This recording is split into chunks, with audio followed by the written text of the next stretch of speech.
এবার ময়ূকের সঙ্গে চঞ্চলের ছবি ভাইরাল, চলছে সংবাদ মাধ্যমে ব্যাপক সমালোচনা। হকার মার্কা সাংবাদিকের সঙ্গে চঞ্চলের এই ছবি কিসের ইঙ্গিত দিচ্ছে, বিস্তারিত জানুন পুরো ভিডিওতে।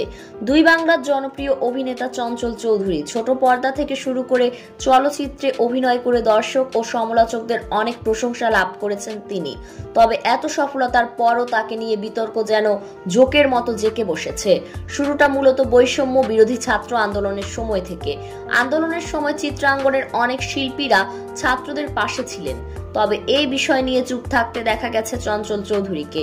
এরপর থেকে বেশ সমালোচনার শিকার হয়েছিলেন তিনি। এবার ওপার বাংলার টেলিভিশন উপস্থাপক যে কিনা মলম বিক্রেতার মতো খবর শুরু করলে স্টেজের এ প্রান্ত থেকে ও প্রান্তে দৌড়ে বেড়ায় সেই ময়ূক রঞ্জন ঘোষের সঙ্গে চঞ্চলের পুরনো কিছু ছবি সামাজিক যোগাযোগ মাধ্যমে ভাইরাল হয়েছে। আর এই ছবি নিয়েই সামাজিক যোগাযোগ মাধ্যমে নেটিজেনদের মাঝে চলছে বেশ সমালোচনা।